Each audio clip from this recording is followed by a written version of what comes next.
I want to start by telling you something that took me a long time to say out loud. I was the other woman. Not because I chose to be, not because I knew, but because a man I trusted with everything I had decided that I didn't need to know the truth about his life. My name is Sophia. I'm 29 years old, and this is the story of the 2 years I spent loving someone who never fully belonged to me, and how I found out in the most devastating way possible. It started the way most things in life start, quietly, without warning, without a sign that says, "This moment is going to change everything." I was at a work conference in Chicago. I didn't even want to go. I remember complaining about it to my roommate the night before. The early flight, the uncomfortable hotel bed, the long sessions about industry trends that I already knew I wouldn't remember. But I went. And on the second evening, at the hotel bar, a man sat down next to me and asked if the seat was taken. His name was Ryan. He was 38, tall, well-dressed in that effortless way that doesn't look like it's trying. He had this calm about him, the kind of calm that makes you feel safe immediately, like the air pressure in the room just shifted slightly when he walked in. We talked for 3 hours, about everything, about work and travel and the books we'd been meaning to read, about what we wanted our lives to look like in 5 years, about the little things, the specific kind of rainy day that makes you want to stay in bed, the song that always makes you cry even though you can't explain why. By the end of the night, I felt like I had known him for years. He asked for my number. I gave it to him without hesitation.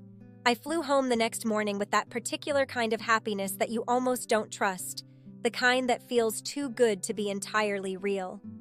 Ryan texted me the next morning, not a generic, "great to meet you" message, a real one.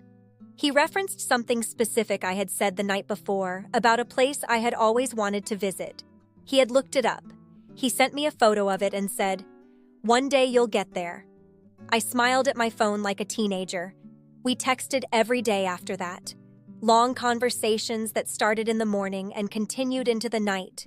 He was funny, genuinely funny, the kind of funny that surprises you because it comes from intelligence, not performance. He was thoughtful. He remembered things. He asked follow-up questions days later about problems I had mentioned in passing. He made me feel seen. That's the only way I know how to say it. He made me feel like I was the most interesting person in the room, even when the room was just a text conversation. 3 weeks after Chicago, he drove 4 hours to take me to dinner. Just dinner. No hotel. No pressure. He drove 4 hours, took me to a restaurant he had researched specifically because I had once mentioned I loved that kind of food, and then he drove 4 hours back. I remember sitting across from him at that table and thinking, this is what it's supposed to feel like. We became official 2 months later, or what I understood to be official. He introduced me to his friends, a couple from his work, another friend who seemed genuinely warm and welcoming. He took photos of us. He talked about the future in ways that felt real and grounded and close. He never posted photos of us online. He said he was a private person and didn't like social media. I respected that. I have friends who feel the same way. He always came to my city. He said his place was being renovated. It had been an ongoing project for months. I offered to help, to come over, to see it. He always had a reason why it wasn't a good time. I noticed. Of course I noticed. But I told myself a story about it. The story most of us tell when we don't want to see something clearly. I told myself he was private, cautious, that men sometimes move slowly in ways that are actually healthy. I told myself he was worth the patience, and for a long time, I believed it. Looking back now, the signs were there. I hate that sentence. The signs were there, because it sounds like blame, like I should have known, like I was naive or foolish or complicit. But the truth is that a person who is deliberately deceiving you is also deliberately managing those signs. Ryan was careful. He was practiced. He had a system. He never picked up the phone when I called unexpectedly. He always texted back quickly, too quickly, almost, as if he was watching for it.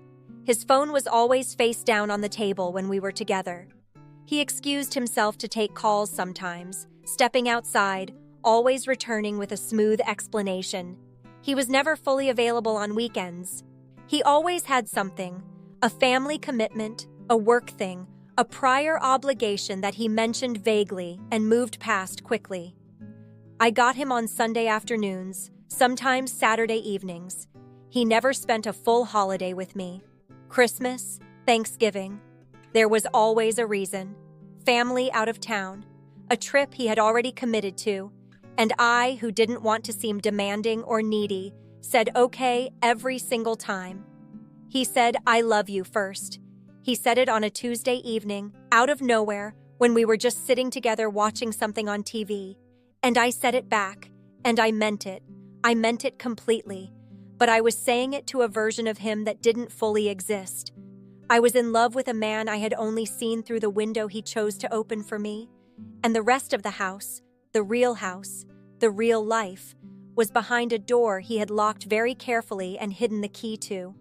I just didn't know that yet. It was a Saturday afternoon in October. Ryan was supposed to come to me that weekend. We had plans, a farmer's market in the morning, a movie in the evening, small, ordinary, perfect plans. He canceled Friday night. Something came up. He was sorry. Next weekend, he promised. I was disappointed, more than I let on. I had been feeling for the past few weeks a quiet unease that I couldn't name, something slightly off, a distance in him that hadn't been there before. I had asked if everything was okay, and he had said yes. Of course, everything is fine. I'm just stressed with work. So on that Saturday afternoon, alone in my apartment, I was sitting with my coffee and my unease when my phone rang. Unknown number. I almost didn't pick up, but something made me answer. "Is this Sophia?" A woman's voice. Calm. Too calm. The kind of calm that comes from preparing for something for a long time. "Yes," I said. "Who is this?" "My name is Claire," she said. "I'm Ryan's wife." The room didn't spin. The floor didn't fall away. It was actually very quiet, inside me and outside me, like the whole world had just stopped for a moment to let that sentence land. "I'm sorry," I said, and I don't even know why I apologized. I think it was the only word my mouth could find. "I'm not calling to fight with you," Claire said.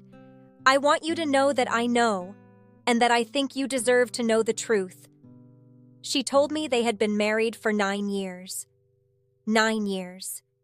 She told me they had 3 children, a 7-year-old, a 5-year-old, and a 2-year-old. She told me they lived together, in the house that Ryan had said was being renovated. She told me she had found my name in his phone 3 months ago and had spent those 3 months deciding what to do. She wasn't crying. Her voice was measured and clear and devastating. She said, "I don't think you knew, and that matters to me. You're not who I'm angry at." I sat on my kitchen floor after that call. I don't remember choosing to sit down. I just found myself there, and I stayed on that floor for a very long time. The coffee was still on the counter, going cold, and I was trying to understand how a person could look you in the eyes and say, "I love you," and mean it as a performance. How someone could build something real inside you, real feelings, real trust, real love, while standing on a foundation of pure lies. I called Ryan immediately. He answered on the second ring. His voice was normal. He said, "Hey," like it was any other Saturday. I said, "Claire called me." The silence on his end lasted exactly 4 seconds. I counted, and then he said, "Sophia, I can explain?" I hung up. There is nothing to explain when the truth has already been spoken clearly by someone else. Ryan texted for 3 weeks. At first, the messages were explanations, long, detailed, almost rehearsed. He said the marriage had been over for years in every way that mattered. He said Claire and he were just co-parenting. He said what he had with me was real, the realest thing he'd ever had. He said he had been planning to leave. He was just waiting for the right time. I read every message. I'm not proud of that. But grief does strange things to your judgment. And I was grieving. Not just the relationship, but the version of myself that had trusted so completely, that had believed so fully, that had given so much to something built on sand. Then the messages shifted to remorse, to apologies, to declarations that he had been wrong and that he missed me and that he couldn't stop thinking about what he had destroyed. I didn't respond to any of them. Then they stopped. And the silence after that, was the part that broke me open. Because in the silence, I had nothing to push back against. No new message to be angry at. Just the empty space where a person I loved used to be. I told my closest friends the truth, all of it. And I learned something about how good friendships work. They don't say, "I told you so," even when they could. They just sit with you. They bring food, they let you cry or rage or go completely silent, and they stay anyway. But there were also the other conversations, the ones I had with myself at 2 in the morning when the room was dark and quiet and my mind was not. Because here is the question that haunted me most. Was any of it real? Were the laughs real? Was the care real? Were the 4-hour drives and the thoughtful texts and the Tuesday evening "I love you"? Were any of those real? I have thought about this for a long time, and my answer, the only one I've been able to arrive at honestly, is it doesn't matter. Because even if Ryan felt something genuine, he chose to build it on a lie. He chose to let me give my trust to a fiction. He took 2 years of my life and my love and my belief in people, and he spent them without ever asking my permission. And that is not love. Whatever it was not love. 2 months after the phone call, Claire messaged me. Not to accuse me, not to reopen anything.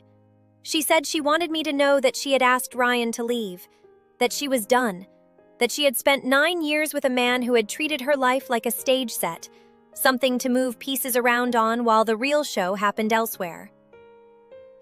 She said she was relieved more than she was sad. She said, "I hope you're okay. I really do." I wrote back.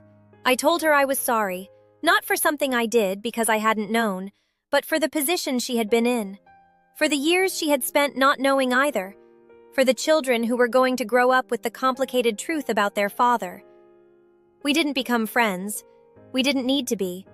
But in that exchange, there was something I didn't expect. Dignity. 2 women, both deceived by the same man, choosing not to turn their pain on each other. Claire had every reason to hate me.